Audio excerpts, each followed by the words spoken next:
یا علی مدد۔ آج کے اس عنوان کے بارے میں آپ اچھی طرح جانتے ہیں کہ جس میں ہم دین اسلام میں جو گناگونی اور تکثریت پائی جاتی ہے اس حوالے سے کچھ بات کریں گے، اور اس پر بات کرنا اس لیے بھی ضروری ہے کہ یہ بہت ہی زیادہ ہمارے لیے ریلیونٹ ہے۔ سرکار مولانا حاضر امام شاہ کریم الحسینی صلوات اللہ علیہ وقت کے مطابق جس طرح ہماری رہنمائی فرماتے ہیں، ہماری ہدایات کرتے ہیں اور نئے نئے آئیڈیاز دنیا والوں کو دیتے ہیں، جماعتوں کو دیتے ہیں، نئی نئی رہنمائی دنیا والوں کو اپنے مسائل کو سمجھنے اور ان کو حل کرنے کے بارے میں گلوبل فورم پر، انٹرنیشنل فورم پہ امام زمان جو ہدایات دیتے ہیں، اور ساتھ ہی جماعتوں کو ہاتھ پکڑ کے پیار سے جس طرح مولا لے کر جاتے ہیں، انہیں کا یہ ایک حصہ ہے کہ امام زمان جماعت کی علمی رہنمائی فرماتے ہیں، اور اس علمی رہنمائی میں وہ آئیڈیاز ہیں جو انسانیت کی رہنمائی کے لیے زمانے کے امام کی طرف سے آ رہے ہیں، اور یہ وہ گلوبل آئیڈیاز ہیں، یہ وہ بنیادی آئیڈیاز ہیں کہ جن کے بارے میں امام کا فرمان ہے کہ اس کے بغیر ہمارا سروائیول ہی ممکن نہیں ہے۔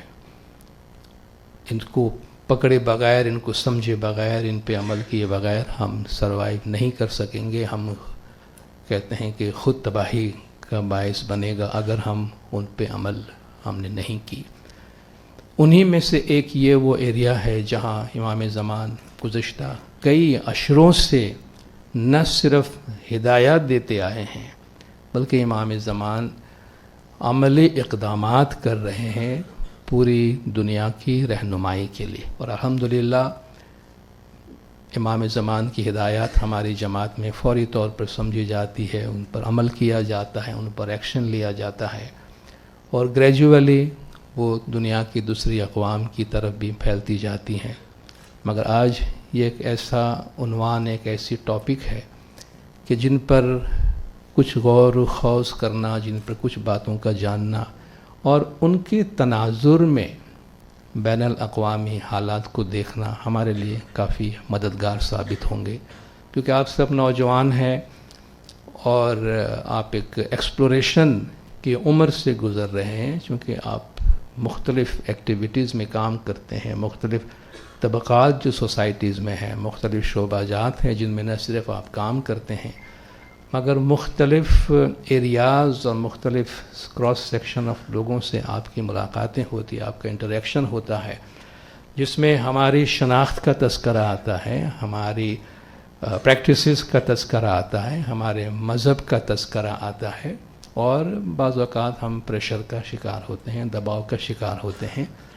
ایسی صورت میں ایک کریکٹ اور ایک پروپر پرسپیکٹیو ہمارے سامنے ہونا یہ بہت ضروری ہے تاکہ ہم اپنے آپ کو پراپرلی پلیس کر سکیں، اور بجائے غیر ضروری طور پر اپنے اندر دباؤ محسوس کریں، ہم ایک پراپر سالڈ انفارمڈ ایک نالج کے گراؤنڈ پہ، وزڈم کے گراؤنڈ پہ کھڑے ہو کے بات کر سکیں، اور سامنے والوں کو ایک بیٹر پرسپیکٹیو دے سکے کہ جناب اور بھی زاویے ہیں چیزوں کے دیکھنے کے، تو آپ ذرا اس طریقے سے بھی چیزیں دیکھیں تو آپ کو شاید یہ باتیں مختلف نظر آئیں گی۔ تو یہ ہے وہ تناظر کے جن کے حوالے سے آج ہم یہ بات کریں گے۔ پہلے جو ٹرمز یہاں استعمال ہوئے ہیں ہم ان کی طرف جائیں گے، مگر اس سے پہلے جو قرض ہے وہ چکا دینا بہت ضروری ہے۔ بہت سے ہمارے مددگار، خیر خواہ ہمارے آس پاس موجود ہوتے ہیں، خاموشی سے ہماری خدمت کرتے رہتے ہیں، ہمیں سہارا دیتے رہتے ہیں۔ سب سے پہلے میں رانی کریم کا شکریہ ادا کروں گا۔ صرف مجھے جب میرے کان میں یہ بات ڈالی گئی کہ بھئی پلورلزم پہ کوئی بات کرنی ہے، اب بس یہ بات اندر ہی اندر ہو رہی تھی کہ رانی کریم میرے کمرے میں ایک دفعہ آ گئی، اور واز تھیم نے جو پلورلزم اور ڈائیورسٹی پہ ایک بہت ہی اچھا ریسورس پیک بنایا تھا، انہوں نے شیئر کیا، اور میں سمجھتا ہوں بس میرا سارا کام اسی سے ہو گیا کہ انہوں نے کئی لوگوں کی محنت کا جو ثمر ہے وہ آ کے میرے ٹیبل پہ رکھ دیا کہ یہ آپ کے کام آئے گا، اور ماشاءاللہ یہ جنروسٹی کہ ہم خود آگے جا کر اپنے علم کی باتیں شیئر کریں، یہ بہت ریئر ہیں رانی. تھینک یو ویری مچ، بہت شکریہ آپ کا. واز تھیم کا میں شکریہ ادا کرتا ہوں جن کے ریسورس پیک کا میں نے استعمال کیا. الوائز اکبر ہدا کا شکر گزار ہوں، اور میر باز خان جو ہمیشہ ہمارے لیے مددگار رہتے ہی ہیں، ان سب کا میں شکر گزار ہوں جنہوں نے بہت ویلیویبل ہیلپ کیا ہے. ڈائیورسٹی یا گوناگونی، آپ جماعت میں فرامین میں یہ لفظ بار بار سنتے رہتے ہیں. ڈائیورسٹی کا کیا مطلب ہے؟ دا اسٹیٹ اور کوالٹی آف بینگ ڈفرینٹ اور ویریڈ، الگ الگ ہونا.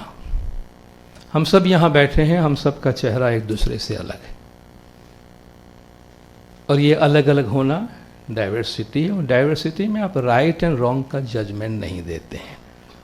مولانا نے فرمایا دو چہرے ایک جیسے نہیں ہوتے ہیں، اور چہرے کے حوالے سے آپ کبھی یہ نہیں کہہ سکتے ہیں کہ بھئی ان تمام چہروں میں ایک ہی چہرہ صحیح ہے، باقی چہرے غلط ہیں. تو ڈفرینٹ ہونا غلط ہونا نہیں ہوتا، ڈفرینٹ ہونا ڈفرینٹ ہوتا ہے. اگر ہم کہیں بھئی ایک ہی چہرے پہ آپ کو ججمنٹ دینا ہے کون سا چہرہ صحیح ہے، تو پھر اس میں بھی ہمیں کوئی مشکل درپیش نہیں آئے گی، چونکہ ہر شخص یہی کہے گا کہ میرا چہرہ صحیح ہے، باقی سب کا غلط ہے.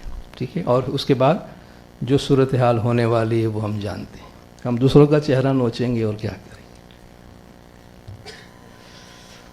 The concept of diversity encompasses acceptance and respect. ابھی آپ نے رسپیکٹ کے بارے میں فرمان سنا کہ وہ آپ دوسروں کو قبول کرتے ہیں، دوسروں کو ایکسیپٹ کرتے ہیں اور ان کی رسپیکٹ کرتے ہیں.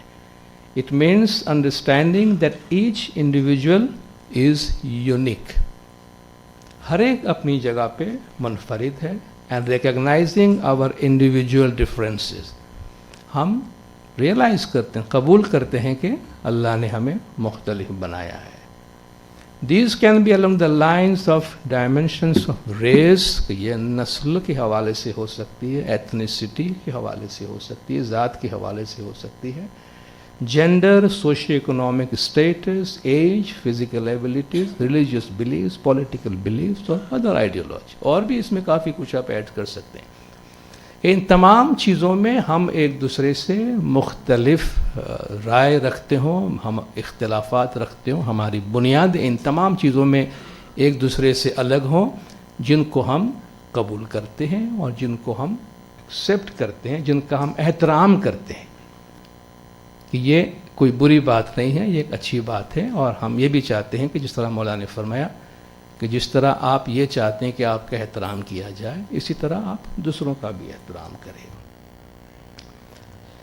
پلورلزم، جس کو ہم تکثیریت اس کا ترجمہ کرتے ہیں، یہ کثرت کا جو لفظ ہے اس سے بنا ہے.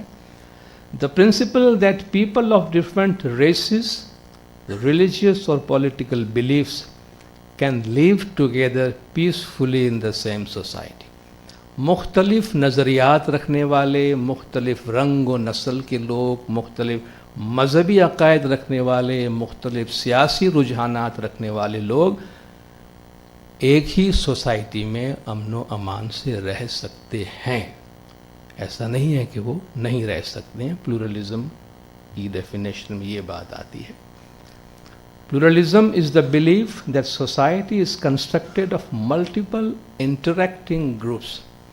آپ یہ ریئلائز کرتے ہیں، اس کو ریکگنائز کرتے ہیں کہ سوسائٹی میں بہت سے طبقات ہیں، بہت سے گروہ ہیں، اور یہ آپس میں اپنے اپنے گیٹوز بنا کر، اپنے اپنے دروازے بند کر کے نہیں، بلکہ آپس میں ان کا تعامل چل رہا ہوتا ہے، آپس میں انٹریکٹ کر رہے ہوتے ہیں، آپس میں مل جل کر کام کر رہے ہوتے ہیں. یہ ایک پلورلزم کی خصوصیات میں ہے.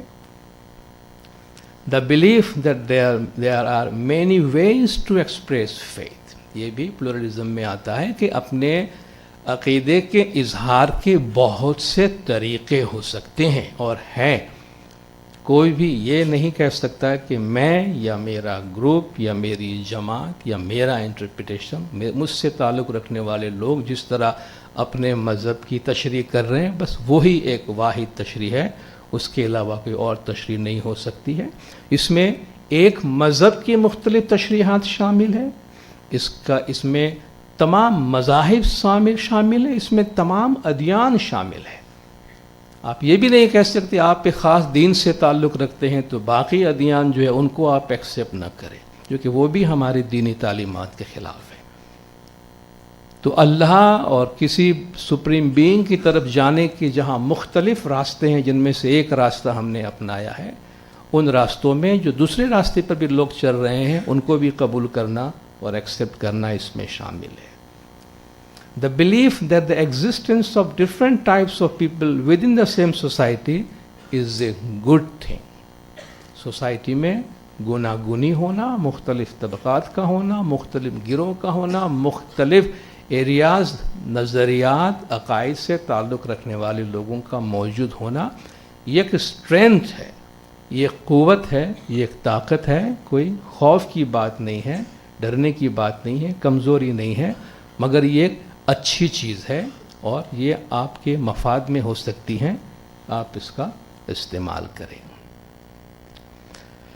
ڈائیورسٹی اینڈ پلورلزم بعض اوقات ہم اس پہ مکس اپ کر دیتے ہیں، مگر یہ تھوڑا سا ان میں فرق ہے۔ جس طرح کہ ایک باغیچہ ہے، اس باغیچے کے اندر مختلف رنگوں کے، مختلف خوشبو کے، مختلف سائز کے پھول ہوتے ہیں، یہ سب الگ الگ ہونے کے باوجود ایک قدر مشترک ہے جو ان کو اس گارڈن میں جگہ دیتا ہے، اور وہ ان کا پھول ہونا ہے۔ پھر اس کا نام الگ ہے، اس کی رنگت الگ ہے، اس کی فریگرنس الگ ہے، اس کی سائز الگ ہے، اس کی جغرافی شاید الگ ہوگی، مگر ان تمام الگ الگ خصوصیات کے باوجود ایک چیز انہیں مشترک بناتی ہے، جو ان میں مشترک ہے وہ ان کا پھول ہونا ہے، جو اس گارڈن کی زینت میں اضافہ کرتا ہے۔ اسی طرح انسانیت ہے، جس میں مختلف ذات نسل کے لوگ ہوتے ہیں، مختلف رنگ کے لوگ ہیں، مختلف زبانیں بولنے والے، مختلف ثقافت سے تعلق رکھنے والے، مختلف عقائد سے تعلق رکھنے والے، مختلف روایات سے تعلق رکھنے والے، مگر اس کے باوجود ایک چیز ہم سب کو مشترک رکھتی ہے، وہ ہمارا انسان ہونا ہے۔ اس وجہ سے ہم انسان کی سوسائٹی میں رہتے ہیں۔ تو جس طرح گارڈن میں اتنے سارے فلاورز رہتے ہیں اور اس گارڈن کی خوبصورتی میں اضافہ کر رہے ہیں اپنے رنگا رنگی ہونے کی وجہ سے، بالکل اسی طرح خدا کے اس باغیچے کے اندر انسان کا یہ اختلاف اس کی زینت میں اضافہ کرتا ہے، اس کی خوبصورتی میں اضافہ کرتا ہے، اس کی افادیت میں اضافہ کرتا ہے، نہ کہ غیر ضروری طور پر اس میں کوئی ٹینشن کا اضافہ کرے۔ پلورلزم بہت طریقے کے ہیں، مختلف ایریاز میں آپ کو پلورلزم میں تکثیرت پائی جا سکتی ہے۔ کلچرل پلورلزم، ایک سوسائٹی کے اندر مختلف ثقافت سے تعلق رکھنے والے لوگ رہتے ہیں، وہ ان کے اندر کلچرل پلورلزم ہوتا ہے، ثقافت کی تکثیریت ہوتی ہے۔ پولیٹیکل پلورلزم، ایک ہی ملک کے اندر کئی سیاسی پارٹیاں ہیں جو کام کر رہی ہوتی ہیں، سب سیاسی پارٹیاں اپنے اپنے حلقوں میں جاتی ہیں، پبلک کے پاس جاتی ہیں، ان سے ووٹ مانگتی ہیں، ووٹ لیتی ہیں، حکومت بناتی ہیں، اور ان تمام سیاسی پارٹیوں کا جواز اور ان کو اپنے پروگرامز دینا اور ووٹ مانگنے کا حق ہونا، یہ ایک پولیٹیکل پلورلزم کا حصہ ہے۔ اسی طرح مذہبی پلورلزم ہے، سوسائٹی میں بہت سے مذاہب، بہت سے ادیان ہیں، سب کو اپنے اپنے مذہب پہ عمل کرنے کی آزادی، اپنے اپنے مذہب کے اظہار کی آزادی۔ اس سوسائٹی میں ریلیجیس پلورلزم کو فروغ دینے کی طرف آتا ہے۔ اکنامک پلورلزم، سوسائٹی میں، مارکیٹ میں ایسا نہیں کہ ایک ہی آدمی سارے مال اپنے پاس لے کے بیٹھتا ہے، ایک ہی کمپنی کہے جی ہمارا ہی پروڈکٹ مارکیٹ میں جائے گا اور کسی کا نہیں جائے گا، بلکہ آپ بے شمار کمپنیز کو الاؤ کرتے ہیں۔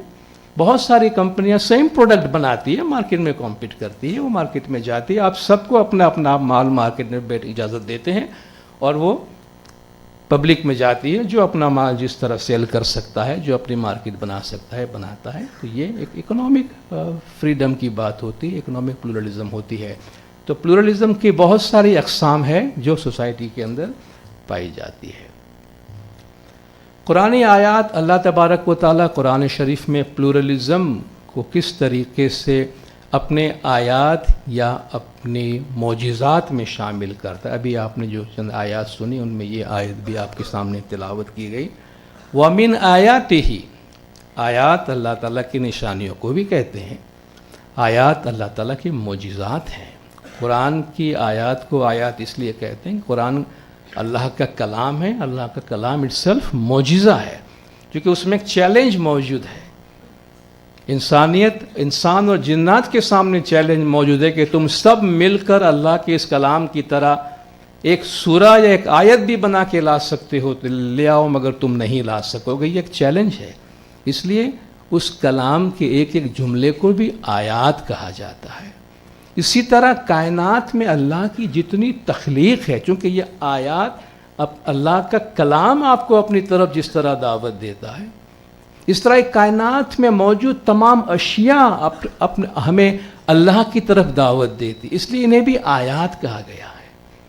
انہیں اس لیے آیات کہا گیا کہ وہ چیزیں ہیں جس کو دیکھ کر انسان میں عاجزی کا عنصر پیدا ہوتا ہے. معجزے کا مطلب ہی یہ ہے کہ وہ چیز جو آپ کو عاجز کر دے، جو کرنے کے لیے آپ عاجز ہوں. آپ سورج، چاند، ستاروں، پہاڑوں، دریا کو دیکھتے ہیں، کہتے ہیں سبحان اللہ، یہ ہمارے بس کی بات نہیں کہ ہم سوچ بھی سکیں گے کیسے تخلیق ہوئی ہوگی. تو یہ اللہ کی آیات ہیں جنہیں دیکھ کر اللہ کی قدرت کی طرف ہمیں دعوت دی جاتی ہے. تو یہاں فرماتا ہے کہ یہ اس کی آیات میں سے یہ ایک آیت ہے، خلق السماوات والارض، آسمانوں اور زمین کی تخلیق، واختلاف السنتکم والوانکم، اور تمہاری زبانوں کا الگ الگ ہونا اور تمہاری رنگتوں کا الگ الگ ہونا، یہ اللہ کی نشانیاں ہیں. تو گویا ہمیں الگ الگ کرنا، ہمیں مختلف بنانا، یہ اللہ کی نشانی ہے. اور ہم بار بار یہ کہتے ہیں کہ اللہ کی کریشن یونیک ہوتی ہے. اللہ کاپیز نہیں بناتا ہے. اللہ زیروکس کاپیز، فوٹو کاپیز نہیں بناتا ہے. کہ ایک درخت کے دو پتے بھی کہتے آپس میں نہیں ملتے، ہمارے چہرے نہیں ملتے، ہمارے انگلیوں کے نشانات نہیں ملتے، ہماری آنکھیں ایک دوسرے سے نہیں ملتی ہیں. اور یہ بڑھتا ہی جا رہا ہے، جو ریپروڈیوس بھی ہو رہا ہے وہ بھی ایک دوسرے سے نہیں ملتے. سب کی ایک یونیک آئیڈینٹی ہے. یہ اللہ کا معجزہ ہے. تو اللہ تعالیٰ فرماتا ہے آپ کی زبانوں کا الگ ہونا، آپ کی رنگتوں کا الگ ہونا، یہ اللہ کی نشانیاں ہیں. مگر اس میں ایک کنڈیشن اللہ نے رکھی ہے کہ ان فی ذالک لآیات للعالمین. یہ ان میں جو آیات ہیں، اگر کسی کے پاس علم ہے تو ٹھیک ہے، وہ سمجھ پائے گا. جاہل شاید اس کو نہیں سمجھ پائے. اس میں آیات ہے، ظاہر ہے بھی یہاں کچھ چیز لکھی ہوئی ہے آپ کے واسطے، مگر یہ وہ پڑھ سکتا ہے جو پڑھا لکھا ہے. اگر کوئی شخص پڑھا لکھا نہیں ہے تو سوری، وہ نہیں پڑھ سکے گا کہ یہاں کیا لکھا ہوا ہے. تو اللہ نے یہ شرط رکھی ہے کہ ان میں آیات تو ہیں، مگر علم کا ہونا ضروری ہے، تاکہ جس کے پاس علم ہے وہ ان آیات کو پڑھ سکے گا. جس کا مطلب یہ ہے کہ کم از کم علم والوں کو تو پلورلزم کی سمجھ ہونی چاہیے. اگر جاہل نہیں سمجھتا ہے تو چھوڑو، مگر علماء، اسکالرز جو علم والے ہیں، جن کو اللہ نے علم عطا کیا ہے، اللہ فرماتا ہے وہ تو اللہ کی نشانیوں کو کم از کم سمجھے. فضیلت کا معیار یہاں بھی اللہ تبارک و تعالیٰ یونیٹی سے ڈائیورسٹی کی طرف ہماری رہنمائی فرماتا ہے کہ یا ایھا الناس انا خلقناکم من ذکر و انثی. اے لوگو، یہ تمام انسانیت کے لیے اللہ کا کلام ہے کہ ہم نے تمہیں ایک مرد اور ایک عورت، ایک نر اور ایک مادہ سے بنایا ہے. وَجَعَلْنَاكُمْ، ہم نے بنائے ہیں، شُعُوبًا وَقَبَائِلَ، ہم نے تمہارے قبیلے بنائے، ہم نے تمہارے قوم بنائے، تمہارے خاندان بنائے. شعوبوں و قبائل، ہم نے، اللہ فرماتا ہے یہ جو ڈفرینس الگ الگ بنایا آپ لوگوں کو، آپ کی فیملیز بنائے، آپ کے قبیلے بنائے، آپ کے اقوام بنائے. جعلنا، ہم نے کیا ہے. کیوں کیا ہے؟ لتعارف، تاکہ تمہاری ایک دوسرے کی شناخت ہو. ہر چیز ضد سے پہچانی جاتی ہے، ہر چیز فرق سے پہچانی جاتی ہے، تاکہ تم ایک دوسرے کو پہچانو. اس لیے ہم نے تمہارے خاندان بنائے، تمہارے قبیلے بنائے، مگر اس میں تمہارے الگ الگ ہونے میں کوئی اپنے لیے یہ نہ سمجھے کہ ایک قوم دوسرے کے مقابلے میں زیادہ فضیلت رکھتا ہے یا زیادہ بڑائی رکھتی ہے۔ فضیلت کا ایک ہی معیار ہے، بڑائی کا، اکرام کا ایک ہی معیار ہے، ان اکرمکم عند اللہ اتقاکم۔ تمہارا تعلق کسی قوم سے ہو، کسی قبیلے سے ہو، کسی ذات سے ہو، کسی رنگت سے ہو، کسی زبان سے ہو، تم میں سے اللہ کے نزدیک بڑا وہ ہے جو سب سے زیادہ پرہیزگار ہے، یا جو جتنا زیادہ پرہیزگار ہے وہ اتنا زیادہ اللہ تبارک و تعالیٰ کے نزدیک ہے۔ پلورلزم کیا ہے؟ مطلب پلورلزم کو اٹین کس طرح کیا جا سکتا ہے، پلورلزم کو ہم اچیو کس طرح کریں، اس کا بینچ مارک کیا ہے، کس طرح ہم وہاں تک پہنچ سکے۔ پلورلزم صرف ڈائیورسٹی نہیں ہے۔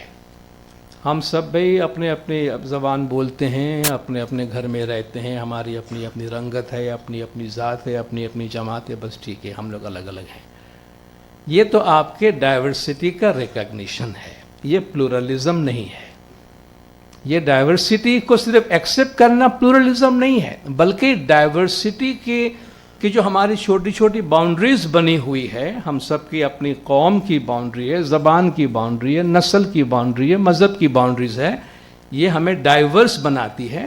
مگر ان باؤنڈریز کو پھلانگ کر، اس باؤنڈریز سے بیونڈ جا کر جو ڈائیورسٹی میں انرجیٹک انگیجمنٹ، کہ ہم ایک فعال ہمارے آپس میں سارٹ آف نیگوشیشن ہونا چاہیے، ہم آپس میں بات چیت بھی کر رہے ہیں، آپس میں تبادلہ خیال بھی ہو رہا ہے، ہم آپس میں ایک دوسرے کی چیزوں کو شیئر بھی کر رہے ہیں، تو یہ صرف کوئی خاموش ڈائیورسٹی کا نام نہیں ہے۔ ڈائیورسٹی کو ایکسیپٹ کر کے آپ ایک ڈورمنٹ ڈائیورسٹی میں بیٹھے ہیں، بھئی ہم سب الگ الگ ہیں، ہمیں معلوم ہے، مگر وہ جو ہمارا الگ الگ ہونے کا خیال ہے، ہم اپنی جگہ بیٹھے ہیں، وہ ایک نیگیٹو چیز بن سکتی ہے۔ وہ لانگ ٹرم جو ڈورمنٹ ڈائیورسٹی ہے، خاموش ڈائیورسٹی ہے، ہم ایک دوسرے کے الگ الگ ہونے کو احترام کرتے، اس لیے ہم نہ کسی سے بات کرتے، نہ کسی، بھئی وہ الگ ہے نا، اس لیے ہم اس سے بات نہیں کرتے، جو کہ ہم لوگ الگ ہیں نا۔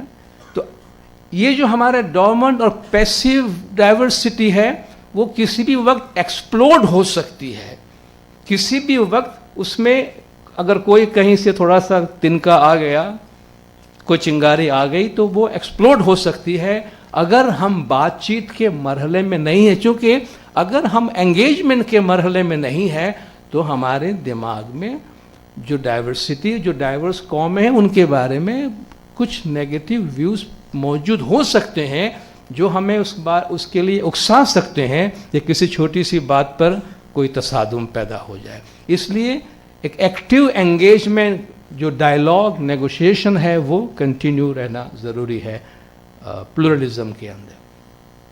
Pluralism is not just tolerance, یہاں پہ ہم نے برداشت کیا، ہمارے پاس یہ جماعت بھی رہتی، یہ قوم بھی رہتی، یہ مذہب والے بھی رہتے، یہ ذات والے بھی رہتے ہیں، اور ہم کسی کو کچھ نہیں کہتے، ہم اپنے کام سے کام رکھتے، ہم کسی کو کچھ نہیں کہتے، وہ ہمارا ایک ٹالرنس ہے، ہم نے برداشت کیا ہوا ہے۔ جسٹ برداشت ہی ہمارا آبجیکٹیو نہیں ہے، برداشت سے آگے بڑھیں، but the active seeking of understanding across lines of difference. جو چیز ہمیں ایک دوسرے سے الگ الگ کرتی ہے، ان الگ کرنے والی چیزوں کے بارے میں بات چیت کرتے رہنا ضروری ہے۔ ہم مختلف انٹرپریٹیشن والے لوگ اگر بیٹھتے ہیں تو کسی گروپ میں بیٹھ کر، جی آپ کا عقیدہ میں آپ کیا مان رہے ہیں اور کیوں مان رہے ہیں، کیا اس کی بنیادیں، آپ کیا باتیں کرتے ہیں اور ہم کیا مان رہے ہیں۔ ضروری نہیں ہے کہ آپ وہاں اپنی رائے کسی اور پہ تھوپ رہے ہیں یا سامنے والا اپنی رائے آپ پہ تھوپ رہا ہے، مگر آپ ایک دوسرے کو سمجھنے کی کوشش کر رہے ہیں کہ ان کا بیک گراؤنڈ کیا ہے، ان کی تاریخ کیا ہے، ان کی سوچ کیا ہے، ان کا ورلڈ ویو کیا ہے، اور آپ میں قدر مشترک کیا ہے۔ تو صرف ہم سالوں سے بیٹھے ہیں، ایک ساتھ کرسی پہ بیٹھ رہے ہیں، مگر ایک دوسرے کو دعا سلام تک نہیں کہتے، بھئی ہم الگ ہیں نا۔ یہ ڈائیورسٹی ہے، بھئی ڈائیورسٹی ہے، مگر ہمیں پلورل، بھئی دعا سلام کر لیجئے۔ اگر وہ اس کے سلام کرنے کا انداز کچھ اور ہے تو اس کی زبان میں اس کو سلام کیجئے. آپ کا مذہب یا آپ کی ثقافت یا آپ کی بنیاد آپ سے چلی نہیں جائے گی. آپ نے دیکھا ہے کتنے انٹرنیشنل فورم میں لوگ ہوتے ہیں جہاں مختلف مذہب والے کو ایک ہی شخص اپنے مذہب کی فکر کیے بغیر وہ اس کو سلام بھی کہتا ہے, اس کو نمستے بھی کرتا ہے, وہ ان کو گڈ مارننگ بھی کرتا ہے, وہ ان کو ستیہ کال بھی کہتا ہے, وہ رام رام بھی کرتا ہے. تو فائن. یہ ہے کہ آپ اکراس دا بارڈر جا کر آپ سامنے والے کو کچھ چیزیں ان کی چیزوں میں سے دے رہے ہیں. تو یہ جو ایک دوسرے کو الگ کرنے والی چیز ہے, اس میں بہت ساری چیزیں ایسی ہیں جو ہمارے آپس میں مشترک ہوتی ہے, جنہیں ہمیں شیئر کرنا چاہیے. Pluralism is based on dialogue. یہ گفت و شنید پہ ہوتا ہے. گفت و شنید ڈائلاگ مونولوگ سے الگ ہے. مونولوگ ابھی وہ ہے جو آپ جس میں سے ابھی ہم گزر رہے کہ میں بول رہا ہوں آپ سن رہے. یہ ڈائلاگ نہیں ہے, یہ بھاشن ہے جسے آپ لیکچر دے رہے ہیں, آپ سنا رہے ہیں لوگوں کو. یہ مونولوگ ہے. ڈائلاگ کا مطلب ہے کہ سامنے والا بھی بولتا ہے. ٹھیک ہے. گفت و شنید جو فارسی میں ہے, گفت کا مطلب بولا اور شنید کا مطلب سنا. تو یہ ون وے نہیں ہے کہ آپ صرف بولے جا رہے ہیں کہ ابھی ہماری بڑی اچھی گفتگو ہوئی ہے. گفتگو نہیں ہوئی ہے جناب, بھاشن دیا ہے, آپ نے لیکچر دیا ہے. شنید تو ہوا ہی نہیں اس کے اندر. تو آپ نے سنا سامنے والا کیا کہنا چاہتا ہے. تو جب ڈائلاگ کی بات کرتے ہیں تو ڈائلاگ میں صرف بولا نہیں جاتا, سنا بھی جاتا ہے. اور یہ ٹو وے کا ہونا بہت ضروری ہے پلورلزم کے اندر. مولانا حضرت امام شاہ کریم الحسینی صلوات اللہ علیہ نے بہت سے plate form per with in جماعت, آؤٹ سائڈ جماعت, مولانا نے پلورلزم پہ بہت اپنے وسیع خیالات کا اظہار فرمایا ہے. سینٹر آف پلورلزم تک مولانا نے قائم کیا ہے, جہاں گلوبل لیول پر پلورلزم کے ویلیوز کو انٹرنیشنل کمیونٹی کے اندر پروموٹ کرنے میں مولانا حاضر امام کام کر رہے ہیں. جہاں ایک جگہ مولانا نے فرمایا کہ my hope is that society as a whole will not only accept the fact of its plurality کہ بھئی ہم سب پلورل ہیں, اس حقیقت کو ایکسیپٹ کریں, but as a consequence اس کے نتیجے کے طور پر will undertake as a solemn responsibility اپنی ایک مقدس ذمہ داری کے طور پر یہ اپنے واسطے قبول کریں گے to preserve and enhance it. آپ اس کو سنبھالیں اور اس کو پروموٹ کریں as one of fundamental values. ہماری بنیادی اقدار میں سے ایک قدر پلورلزم کا ہونا لازمی ہے. And an inescapable condition for world peace. عالمی امن کے لیے پلورلزم سے آپ فرار اختیار نہیں کر سکتے. عالمی امن کے لیے پلورلزم کی اقدار پہ عمل کرنا ضروری ہے. اینڈ فردر ہیومن ڈیولپمنٹ, انسانی ترقی کے لیے اور عالمی امن کے لیے. اور آپ جانتے ہیں جہاں جہاں اس وقت تصادم ہے, جہاں جہاں اس وقت جنگیں ہیں, جہاں جہاں اس وقت قتل عام ہو رہی ہے, اس کی وجہ کیا ہے؟ اس کی وجہ کیا ہے؟ Intolerance, ethnic intolerance, political intolerance, religious intolerance. یا دو مذاہب آپس میں لڑ رہے ہیں, ایک ہی مذہب کے دو انٹرپریٹیشن والے آپس میں لڑ رہے ہیں, دو سیاسی مختلف رجحان رکھنے والے ایک دوسرے پر حاوی ہونے کے واسطے لڑ رہے ہیں. ایک سیاسی رجحان اپنے آپ کو مضبوط کرنے کے لیے اپنے مخالف کو دبا رہا ہے, ڈائلاگ کرنے کو تیار نہیں ہے, بات چیت کرنے کو تیار نہیں ہے, ایک دوسرے کی باتوں کو سننے کو تیار نہیں ہے. تو عالمی امن کو جو خطرہ لاحق رہا ہے ماضی میں بھی, جو جنگیں ماضی میں بھی ہوئی ہیں اور اب اس وقت بھی جو دنیا میں خطرناک صورتحال ہمارے سامنے ہے, ہم خود بھی, ہمارا معاشرہ بھی اس سے آزاد نہیں ہے, ہمارے مسلم امہ بھی اس سے آزاد نہیں ہے. اس کی ایک ہی وجہ ہے کہ پلورلزم کی اسپرٹ پر عمل نہیں کیا جا رہا ہے, ایک دوسرے کو برداشت نہیں کیا جا رہا ہے, ایک دوسرے کو قبول نہیں کیا جا رہا ہے, ایک دوسرے کی بات سنی نہیں جا رہی ہے.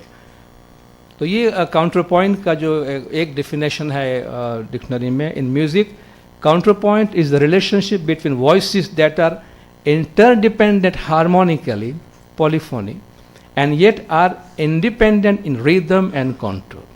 جیسے میں نے آپ سے کہا کہ میوزیشین آپ کو ڈیمونسٹریٹ کر کے بہتر طور پہ بتا سکتے ہیں کہ اس میں ان ہارمنی کے اندر کاؤنٹر پوائنٹ کی کیا جگہ ہوتی ہے.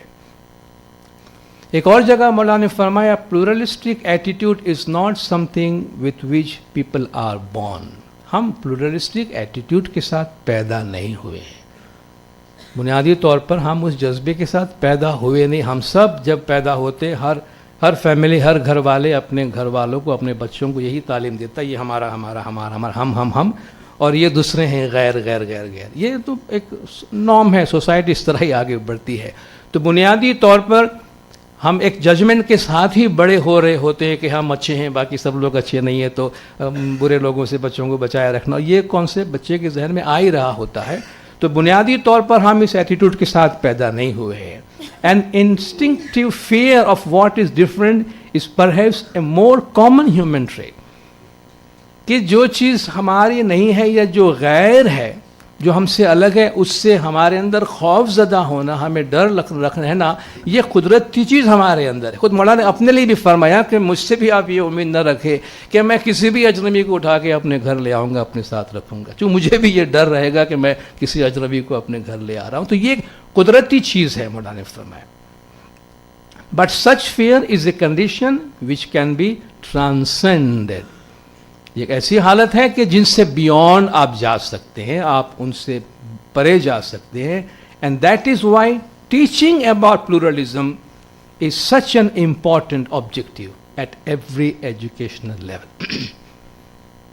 اس لیے پلورلزم کے بارے میں تعلیم دی جانی چاہیے. اور آپ جانتے ہیں حاضر امام کے جو ایجوکیشن پروگرامز ہیں اس میں پلورلزم ایک بہت ایک اہم عنوان ہے جو مولا کے اداروں میں, ہمارے اسکولس میں, ہماری اکیڈمیز جو مولا قائم کر رہے ہیں اس میں یہ کورس کے طور پہ پڑھایا جائے گا. قرآن شریف کس طریقے سے اپنے تمام ارلیئر اس سے ماں قبل جو کتابیں آئی ہیں, ماں قبل جو انبیاء آئے ہیں, ماں قبل جو ادیان آئے ہیں, قرآن ان سب کو ریکگنائز کرتا ہے, ان سب کو قبول کرتا ہے. قرآن کا اپروچ آپ دیکھیں, قرآن کتنا جنرس ہے. ایکسیپٹنس کا لیول ایون کفار سے بھی بات کی گئی تو لکم دینکم ولی الدین, ٹھیک ہے ہم نے یہ قبول کیا, تم اپنے طریقے سے عبادت کرو, میں اپنے طریقے سے کروں گا, تمہارے لیے تمہارا دین ہے, میرے لیے میرا دین ہے. قل آمنا باللہ وما انزل علینا, اللہ پر ایمان لائے جو کچھ ہم پہ نازل ہوا, وما انزل علی ابراہیم و اسماعیل و اسحاق و یعقوب والاسباط, پچھلے انبیاء پر جو نازل ہوئے وہ بھی ہم نے قبول کیا. وما اوتی موسیٰ و عیسیٰ والنبیون من ربہم, ان لوگوں پہ جو کچھ نازل ہوا وہ ہم نے قبول کیا. لا نفرق بین احد منہم, ان میں سے کسی میں بھی ہم فرق نہیں کرتے, ہمارے لیے سب برابر ہیں, ہم ان سب کو قبول کرتے ہیں.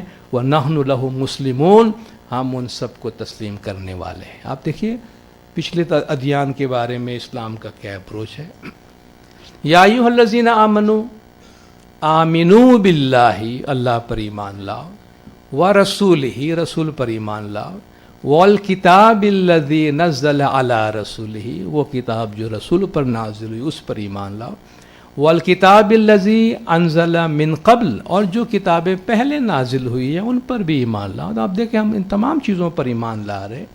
من یکفر باللہ و ملائکتہ و کتبہ و رسلہ والیوم الآخر, جو اللہ پر, جو اللہ سے, ان کے ملائک سے, ان کی کتابوں سے, ان کے رسولوں سے اور یوم آخر سے جو کفر کرتا ہے, انکار کرتا ہے, فقط ضل ضلالا بعیدا, تو وہ بہت دور گمراہی میں جا پڑا ہے. تو ان تمام جو انبیاء کی تعلیمات ہے, پچھلے انبیاء کی تعلیمات اور کتاب قرآن شریف انہیں قبول کرتا ہے. اگین آپ دیکھیے کہ ہم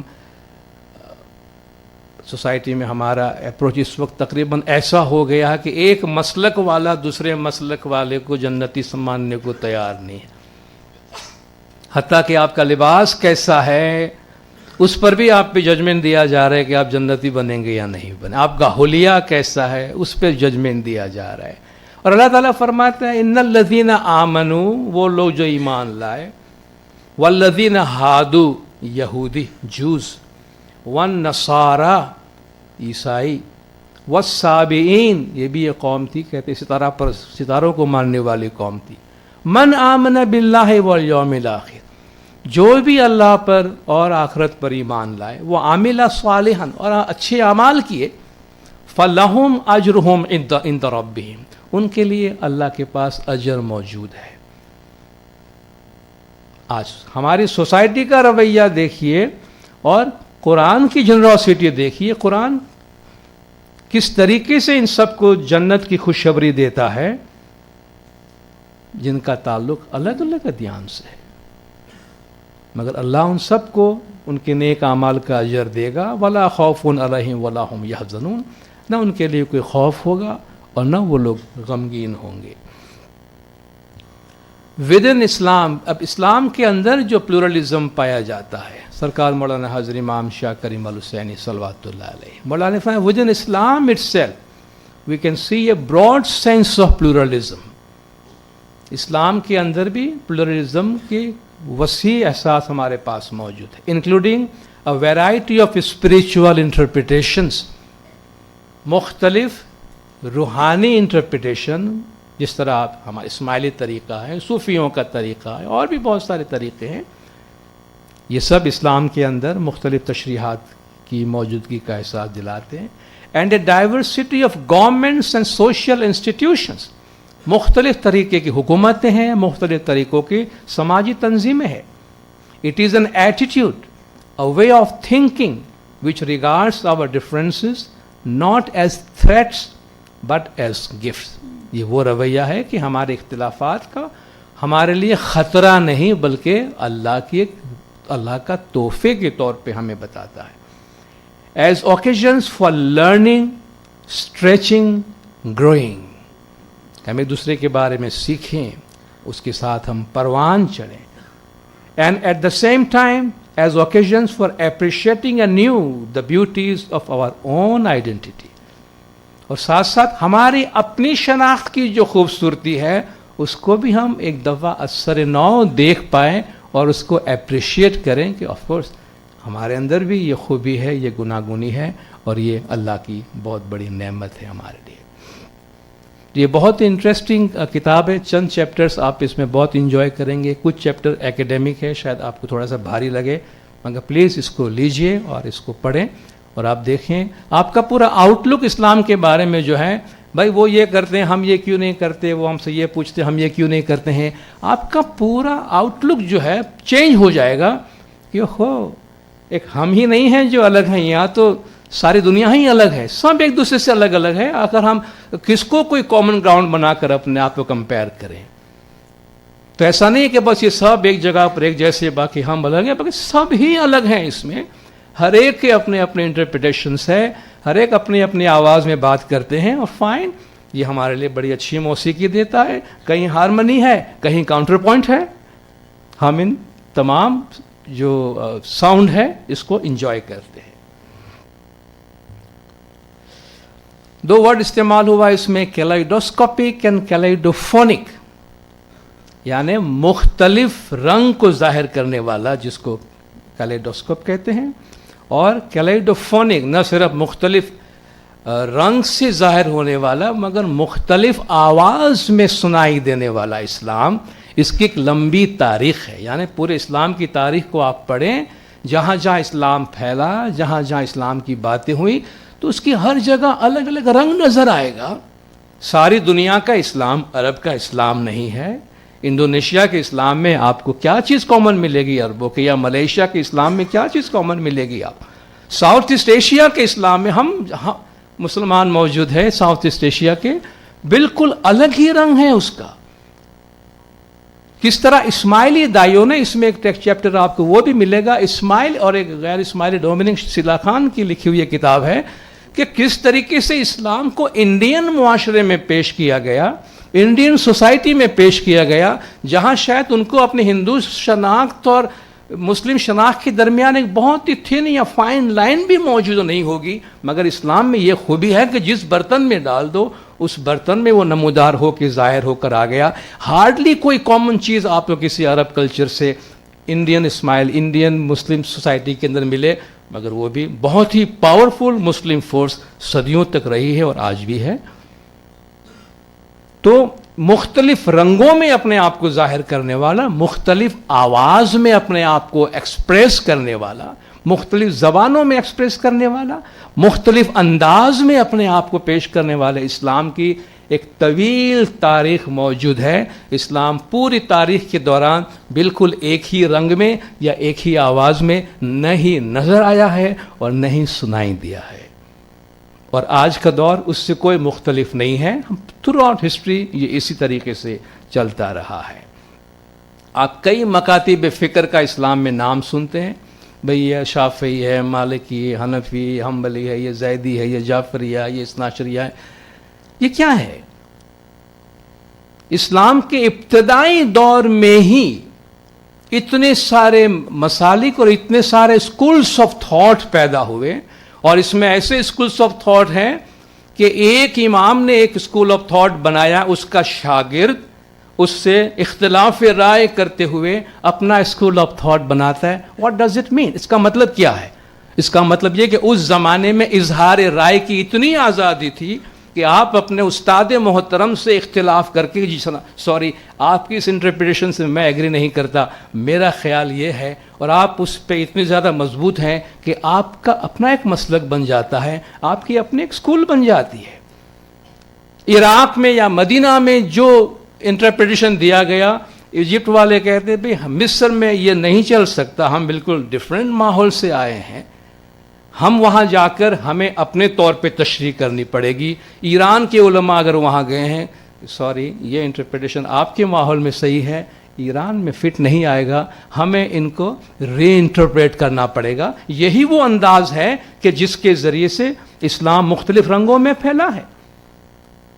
اس میں ایک چیپٹر بڑا انٹرسٹنگ آپ کو ملے گا انڈونیشیا کے کانٹیکسٹ میں، کہ وہ کہتے ہیں کہ آپ جسٹ امیجن اگر انڈونیشیا کا کوئی عالم حضور کی حضور میں بیٹھا ہوتا، جا کر صحابی میں ہوتا، تو ہم وہ انٹرپریٹیشن نہیں کرتے جو اس وقت وہاں ہو رہا ہے. ہم انڈونیشیا میں جو ہمارا کلچر ہے، ایون وہ کا انہیریٹنس کا جو قانون ہے، کہ ہم وہاں اس کو ڈفرینٹلی انٹرپریٹ کرتے، کیونکہ ہمارے ہم مرد اور عورت برابر کے کام کرتے ہیں، اور برابر کے وہ بریڈ ارنرز ہیں، ان میں برابر کی چیزیں تقسیم ہو رہی ہوتی ہے. تو یہ ابتدائی اسلام سے انٹرپریٹیشن کی آزادی ہونے کی وجہ سے ہی اتنے سارے مکاتب فکر وجود میں آئے. یہ تو جب آپ نے سوچ پر اور انٹرپریٹیشن پہ پابندی لگا دی ہے کہ اب مزید آپ کو سوچنے کی ضرورت نہیں ہے، ہمارے آبا و اجداد نے خوب سوچ لیا، اب انہی کے بتائے ہوئے طریقے پہ ہم چلے، تقلید کریں گے، تب جا کر ہم آج اس جگہ پہ پہنچے ہیں کہ ہمیں سوچنے کو جی چاہتا ہے، بولنے کو جی چاہتا ہے، مسائل میں الجھے ہوئے ہیں، مگر سوچنے کی آزادی نہیں، بولنے کی آزادی نہیں ہے، اور جو راستہ بتا رہے اس پہ چلنا ممکن نہیں ہے. پھنس گئے. کیوں پھنس گئے ہیں؟ انٹرپریٹیشن کی آزادی نہیں ہے. اپنے دل کے اندر انٹرپریٹیشن رکھے تب تک تو ٹھیک ہے، زبان پہ مت لائیے گا، کیونکہ کچھ بھی ہو سکتا ہے. ایگزامپل ہم اپنے علاقے کی بات کرتے ہیں، عید میلاد النبی، ہمارے ہی ملک میں عید و میلاد النبی بہت زور و شور سے منایا جاتا ہے. ہمارے ہی ملک کے اندر عید میلاد النبی کو بدعت قرار دینے والے جماعتیں موجود ہیں کہ یہ کیا ہے، عید میلاد النبی میں کہ اسلام میں کوئی گنجائش نہیں ہے نا. ہماری سوسائٹی میں لوگ موجود، نعت رسول مقبول صلی اللہ علیہ وآلہ وسلم پہ کتنی نعتیں پڑھی جاتی ہے، آپ کی شان میں کیا کچھ نہیں کہا جاتا، مگر آپ کو ہمارے ہی سوسائٹی میں، ہمارے ملک میں، ساؤتھ ایسٹ ایشیا میں ایسی جماعتیں ملتی ہیں جو کہتے ہیں یہ شرک ہے، نعت کرنا اچھی بات نہیں ہے، نعت نہیں پڑھنا چاہیے، آپ حضور پاک کی اتنی تعریف کرتے ہیں، یہ شرک ہے، اللہ کے علاوہ کسی کی تعریف نہیں ہونی چاہیے. اسی سوسائٹی کے اندر چیزیں موجود ہیں. ہر سال ہم ایک تجربہ کرتے ہیں، خاص طور پہ عید کا چاند دیکھنے، رمضان کے چاند دیکھنے کے حساب سے. ٹھیک ہے، چاند نظر آ گیا، آپ نے عید کر لی، مگر ایسی جماعتیں موجود ہیں سوسائٹی میں جن کو چاند دیکھنے کی ضرورت نہیں ہے، وہ اپنے کیلنڈر پہ چل رہے ہیں. ان کا اللہ نے ایک حساب مقرر کر دیا ہے، چاند کہیں بھی جانے والا نہیں ہے، وہ اپنے ٹائم پہ آئے گا، تمہیں نظر آئے نہ آئے وہ ہر بات ہے، مگر وہ ہے اپنی جگہ پہ، وہ ہر سال اسی طرح نکلتا رہا ہے، تو ہمیں اس میں جانے کی ضرورت نہیں. جی جب یہ بے حسبان یہ حساب کے مطابق ہے آئیں گے ہم دیکھ لیں گے، ہمیں دیکھنے کی ضرورت نہیں ہے. کیلنڈر پہ چلنے والے لوگ موجود ہیں، صدیوں سے چل رہے ہیں، یہ ڈائیورسٹی ہے ہمارے مذہب کی پریکٹس میں، انٹرپریٹیشن میں. جو مقبرے ہیں ہمارے، جو صوفیہ کرام ہیں، بزرگان دین ہیں، ان کے مزارات پہ جانا، ان کے مقبروں پہ جانا، آپ دیکھیں کتنی شان و شوکت سے ان کے عرس ہوتا، کیا کچھ نہیں ہوتا. مگر ان کو شرک قرار دینے والے بھی ہماری سوسائٹی میں کم نہیں ہیں، وہ بڑے مسلمان ہیں، وہ بھی کہہ رہے ہیں کہ ہم قرآن و سنت کے مطابق فیصلے دے رہے ہیں کہ یہ شرک ہے، اور جو وہاں جا رہے ہیں وہ بھی قرآن و سنت کی تشریح کے مطابق ہی وہاں جا رہے ہیں. مطلب کیا ہے؟ اپنی اپنی تشریحات ہے، اور اللہ میاں نے سب کو اپنی اپنی تشریح کی گنجائش رکھ چھوڑی ہے. اللہ نے اپنا کلام ایسا دیا ہے کہ جس کو بھی اپنے سپورٹ کی آیات چاہیے مل جاتی، جس کو بھی کسی آیت کو اپنے سپورٹ میں انٹرپریٹ کرنا ہو اس کی کافی گنجائش نکل آتی ہے.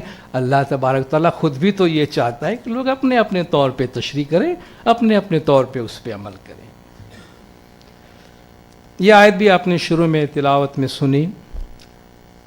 تمام انسانوں کو ایک جیسا بنانا اللہ کا منشا ہی نہیں ہے. سوسائٹی میں ایسے لوگ بھی موجود ہیں جن کی یہ کوشش ہے کہ ہم سارے امت کو ایک جیسا بنا لیں، امت مسلمہ اور بس سارے امت جو ہے وہ ایک ہی طرح کی بن جائے. اللہ میاں نے کب کہا کہ ساری امت کو ایک جیسا بننا چاہیے؟ وہ تو کہتا ہے نہیں بننا چاہیے. تو ہم کیوں اللہ کی مرضی کے خلاف کام کرنے جا رہے ہیں؟ لِكُلٍّ جَعَلْنَا مِنْكُمْ شِرْعَةً وَمِنْهَاجًا، تم میں سے ہر ایک کے لیے ایک شریعت اور ایک منہاج، ایک راستہ بنایا. ہر ایک کے لیے ایک شرع، ایک شریعت، ایک راستہ موجود ہے. اس میں انڈیویجول پریکٹس کی طرف بھی اشارہ ہے، مختلف گروپس کی اپنی اپنی پریکٹس کی طرف بھی اشارہ ہے. اور یہ نہیں فرمایا اللہ کہ تم سب کے لیے ہم نے ایک راستہ دیا ہے، تم میں سے ہر ایک کے لیے ہم نے ایک ایک راستہ دیا ہے. وَلَوْ شَاءَ اللَّهُ لَجَعَلَكُمْ أُمَّةً وَاحِدَةً، اگر اللہ چاہتا تو تم کو ایک امت بنا دیتا. جب اللہ نہیں چاہتا ہے ایک امت بنانا تمہیں، تو تم کیا سمجھتے ہو کہ اللہ کے نہ چاہتے ہوئے بھی تم امت کو ایک بنا لو گے کیا؟ اللہ چاہتا تم سب کو ایک جیسا بنا دیتا. وَلَكِنْ لِيَبْلُوَكُمْ فِي مَا آتَاكُمْ، مگر اللہ یہ چاہتا تمہاری آزمائش کرے، تمہاری حالت کو دیکھے کہ جو کچھ تمہیں دیا گیا ہے ان میں کون اس کو کس طریقے سے استعمال کرتا ہے اور کون آگے بڑھتا ہے. فَاسْتَبِقُوا الْخَيْرَاتِ، تم ایک دوسرے سے آگے بڑھنے میں، نیکیوں میں کمپٹیشن کرتے رہو، نیکیوں میں ایک دوسرے سے آگے بڑھنے کی کوشش کرتے رہو. گویا آپس میں اچھے کام میں کمپیٹ کرنا، یہ اللہ تبارک و تعالی ہماری حوصلہ افزائی کرتا ہے. باقی جہاں تک رہی بات فیصلے کی کہ کون صحیح ہے کون غلط ہے، اللہ نے فرمایا اس چکر میں تم نہیں پڑو، تم اپنا کام کیے جاؤ، وہ ججمنٹ میرے پہ چھوڑ دو. اِلَى اللَّهِ مَرْجِعُكُمْ جَمِيعًا، تم سب ایک دن میرے پاس واپس آنے والے ہو، اللہ کے پاس آنے والے ہو.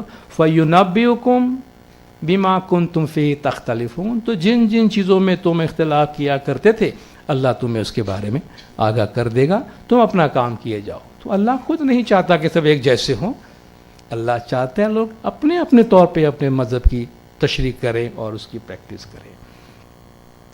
آج کے کانٹیکسٹ کی کچھ بات کرتے ہیں. Muslim populations today comprise people of different ethnic background. ساری دنیا میں آج مسلمان پھیلے ہوئے ہیں، مختلف نسلوں سے ان کا تعلق ہے، مشرق سے لے کر مغرب تک.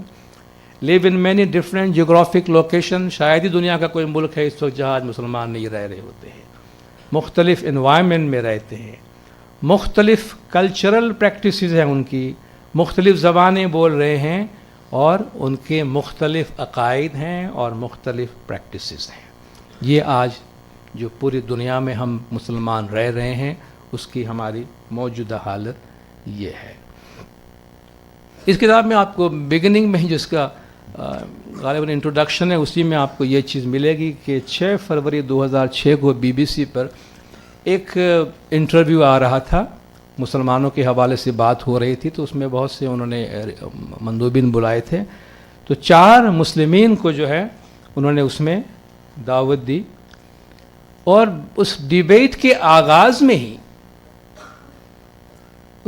آغاز میں ایک مسلم نمائندہ جو تھا اس نے کہا بھئی اس سے پہلے کہ ہم بات آگے بڑھائیں، یہ جو دوسرے 2 مسلمین آپ نے بلائے ہوئے ہیں نمائندگی کے لیے، یہ تو مسلمان ہی نہیں ہے،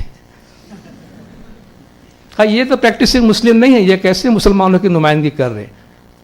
تو پوچھا بھی کیا بات ہے، آپ نے کیسے ججمنٹ دے دیا کہ یہ پریکٹسنگ مسلم نہیں ہے؟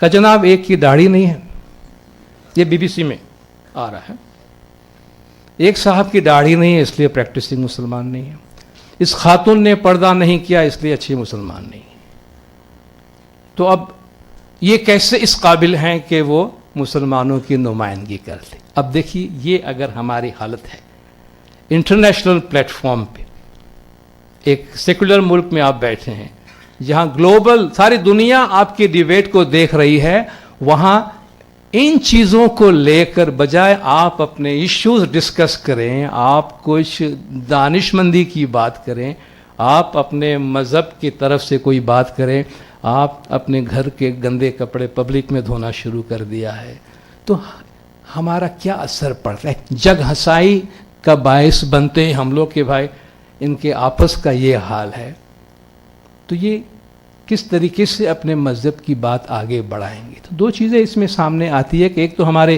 چھوٹی چھوٹی باتوں کی وجہ سے دنیا کے سامنے ہمارا امیج خراب ہوتا ہے، اور دوسری بات یہ کہ ہمارے آپس کے ڈفرینسز اتنے ڈیپ روٹڈ ہیں کہ ہم کسی بھی پلیٹ فارم میں جا کے اس کو بھولنے کو تیار نہیں ہوتے، حالانکہ وہ ایک لحاظ سے اتنی سبسٹینشیل نہیں ہے، فنڈامنٹل نہیں ہے، مگر ہم ان کو اتنا فنڈامنٹل بنا دیتے ہیں کہ ہماری دوسری تمام چیزوں کے مقابلے میں وہ ہماری پرائرٹی بن جاتی ہے۔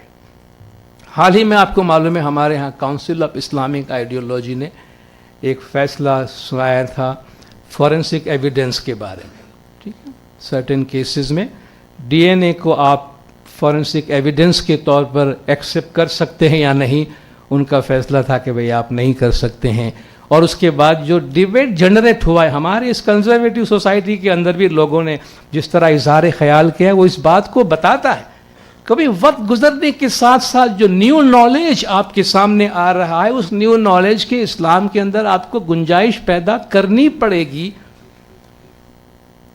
جو سائنٹیفک ایویڈنسز موجود ہے وہ محض آپ سے کچھ ٹریڈیشنل خیالات کے ساتھ آپ چلتے ہوئے ان کو ایکسیپٹ کرنے کو تیار نہیں ہے، مگر سوسائٹی میں جو ایک سارٹ آف وائبرنسی موجود ہے کہ سوسائٹی ریئیکٹ کرتی ہے، اخبارات بول رہے ہیں، ایڈیٹوریلز نے بولا ہے کہ بھئی کس دنیا میں رہ رہے ہیں، اس طریقے سے اسلام کے مسائل حل نہیں ہوں گے، یہ بتاتا ہے کہ بھئی لوگوں میں بڑی بے چینی ہے کہ ہم وقت سے بہت پیچھے رہ رہے ہیں، اور اللہ کی بنائی اس کائنات میں جو نیا علم ہمارے سامنے آ رہا ہے اس کو قبول کرنے کی گنجائش اس اسلامی علوم کے اندر آپ کو نکالنی پڑے گی، ورنہ ہم بہت زیادہ پیچھے رہ جائیں گے اور اپنے لیے مشکلات پیدا کریں گے۔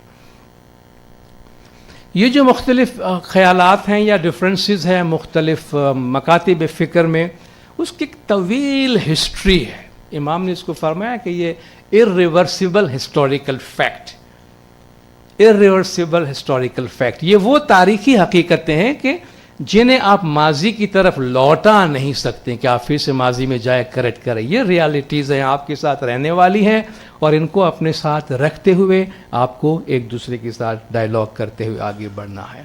اس میں کہیں سافٹ خیالات پائے جاتے ہیں، کہیں بڑے ہارڈ خیالات پائے جاتے ہیں، ایکسٹریم ویوز جہاں بڑے ریڈیکل قسم کے فیصلے دینا، ایکسٹریم قسم کے ججمنٹ دینا ایک گروپ کے بارے میں دوسرے گروپ کے بارے میں، یہ ہمارے عیسائی کا حصہ بنا ہوا ہے۔ بعض مسلم کنٹریز غیر مسلموں کو پوری آزادی دیتے، آپ وہاں چرچز بنا لیجئے، آپ وہاں گردوارہ بنا لیجئے، آپ وہاں مندر بنا لیجئے، آپ کچھ بھی بنانے کریں، لیکن مسلمانوں کو صرف ایک ہی تشریع کے علاوہ کسی اور تشریع کے مسلمانوں کو پریکٹس کی اجازت نہیں، غیروں پہ کرم اپنوں پہ ستم۔ کہ دوسروں کو آزادی ہے، پوری آزادی ہے، وہ اپنے عبادت گاہ میں جا رہے ہیں، پریکٹس کر رہے ہیں، سب کچھ کر رہے ہیں، مگر اسلام کی ایک انٹرپریٹیشن کے علاوہ کوئی دوسرا انٹرپریٹیشن وہاں نہیں ٹک سکتا، نہ وہ پریکٹس کر سکتا ہے، نہ وہ پریچ کر سکتا ہے. اب جسٹ امیجن کہ ہماری سائیکی کس طرح کام کرتی ہے. مولانا روم نے ایک بڑی اچھی مثال دی ہے. جو اسلام میں مختلف فرقوں اور 72 فرقوں کی باتیں رہی ہیں، تو یہ 72 71 73 کے کا جو فگر ہے وہ صوفی لٹریچر میں بھی آیا ہے، حدیثوں میں بھی آیا ہے. تو مولانا رومی فرماتے ہیں کہ آپ ان جو فرقوں کی باؤنڈریز ہیں ان سے باہر نکل کے چلیں، ان سے اوپر جائیں. ہفتہ دو ملت کی جو یہ آپ کے آپس کے جھگڑے ہیں، آپ اس سے بیونڈ جائیے اور روحانی یونٹی جو ہے، روحانی جو ایکتائی ہے، آپ اس کی بات کریں. ہر انسان کے پاس اپنی اپنی خوبیاں اور اپنی اپنی سچائی تھوڑی تھوڑی تو موجود ہے. کہا دیکھو حقیقت جو ہے وہ زمین پر نہیں ہے، وہ اوپر ہے. زمین پر ہم شیڈو میں زندگی گزار رہے ہیں، اور جب آپ شیڈو کے پیچھے بھاگ رہے ہیں تو شیڈو میں، سائے میں کانفلکٹ ہونا لازمی ہے. کہ آپ اس سایوں سے باہر نکلیے اور جو ریالٹی ہے اس کو دیکھیے. ایک جو ہاتھی کی مثال ہمیشہ دی جاتی ہے کہ انٹرپریٹیشن میں کتنا فرق ہوتا ہے. کسی ایسی جگہ پہ ہاتھی لایا گیا جہاں پہلے کسی نے ہاتھی کو نہیں دیکھا تھا، وہ رات کے اندھیرے میں آیا، کسی اندھیرے کمرے میں رکھ دیا گیا، لوگوں سے کہا جی ہاتھی آیا، چلو ہاتھی دیکھو. تب لوگ ہاتھی دیکھنے گئے. اب اتنا بڑا ہاتھی ہے، کوئی ادھر سے آیا، ایک نے ہاتھی کو ہاتھ لگایا تو دم ہاتھ میں آئے، دوسرے نے ہاتھی کو ہاتھ لگایا تو سونڈ ہاتھ میں آئے، کسی اور نے ہاتھ لگایا تو اس کا پیر ہاتھ میں آیا، کسی اور نے ہاتھ لگایا تو اس کی باڈی ہاتھ میں آئی. سب باہر آ گئے. ہاتھی کی ڈیفینیشن شروع ہو گئی. بھئی ہاتھی ایک رسی کی طرح ہے، جس کے ہاتھ میں اتنے بڑے ہاتھی کی اتنی سی دم آئی تھی. اب وہ تو ایک رسی کی طرح ہے، اس میں تھوڑے اس کو تو ریشے لگے ہوئے تھے. یہ ہاتھی ہے. ارے کہا نہیں تم جھوٹ بولتے ہو، ہاتھی تو ایک سانپ کی طرح ہے جس کے ہاتھ میں سونڈ آیا تھا، یہ تو ایک اژدہا کی طرح ہے. تم جھوٹ بولتے ہو، ہاتھی تو ایک ستون کی طرح ہے جس کے ہاتھ میں پاؤں آیا تھا. یہ ہاتھی تو ایک ستون کی طرح ہے، میں نے خود تجربہ کیا، دیکھا. چوتھے نے کہا جی کیا بکتے ہو تم یار، یہ ہاتھی تو ایک ڈرم کی طرح ہے، میں پورا اس کو ہاتھ لگا کے دیکھا ہے. اب ہماری حالت جو ہے وہ یہ ہے. مولانا روم بتانا یہ چاہتے ہیں کہ جھوٹ کسی نے بھی نہیں بولا ہے، مگر کمپلیٹ ٹروتھ بھی کسی کے پاس بھی نہیں ہے. کہ آپ جب ان سب کی باتوں کو ملاتے ہیں تو شاید وہ ایک کمپلیٹ پکچر آپ کو دے سکے. تو کہا بالکل اسی طریقے سے جو ہماری اپنی اپنی انٹرپریٹیشن ہے، اپنے انٹرپریٹیشن پہ آپ رہیے اور یہ کہیے کہ آپ کے پاس اپنے طریقے کی صداقت موجود ہے جتنا آپ نے محسوس کیا. مولانا روم نے بڑی اچھی بات کہی کہ ان کو یہ اشتباہ، یہ ڈاؤٹ، یہ شک کیوں ہوا؟ یہ شک کیوں ہوا؟ اس لیے کہ انہوں نے ہاتھی کو اندھیرے میں دیکھا. انہوں نے ہاتھی کو اندھیرے میں دیکھا، اس لیے سارا پرابلم ہے. اگر وہ سب ہاتھی کو لائٹ میں دیکھتے، دن کی روشنی میں دیکھتے تو یہ اشتباہ نہ ہوتا. کہنے کا مطلب یہ ہے جب آپ جہالت کے اندھیرے میں چیزوں کو دیکھ رہے ہوتے ہیں تو آپ کا یہ حال ہونا ہی ہونا ہے. آپ علم کی روشنی میں دیکھیے. اگر آپ کے پاس علم کی روشنی ہے تو پھر آپ ٹروتھ کو دیکھ سکتے ہیں. تو ہر ایک اپنے اپنے انٹرپریٹیشن میں اس کے پاس، جو غزالی نے بھی بڑی اچھی بات کہی ہے، instead of true religion we all have human knowledge of religion. بجائے آپ یہ دعویٰ کریں کہ آپ کے پاس مکمل صداقت ہے یا آپ کا طریقہ ہی بس ہے جو کچھ ہے یا آپ کا مذہب بھی ہے باقی سب کچھ بھی نہیں ہے، آپ یہ نہ کہیں. آپ یہ کہیں بجائے اس کے کہ مکمل صداقت یا مکمل مذہب آپ کے پاس ہے، آپ یہ کہیں کہ انسانی علم میں جو کچھ آپ سمجھ پائے ہیں وہ آپ کے پاس ہے. آپ کہیں ہمارے حساب سے میں نے اس کو یوں سمجھا ہے یا ہم نے اس کو یوں سمجھا ہے. آپ نے اپنے اعتبار سے آپ نے اس کو یوں سمجھا ہے، آپ کو آپ کی سمجھ مبارک ہے، ہمیں ہمارے سمجھ پہ رہنے دیجیے. یہی ہے جو مولا فرماتے ہیں کہ آپ ان کا رسپیکٹ کریں، انہوں نے جیسا سمجھا ہے.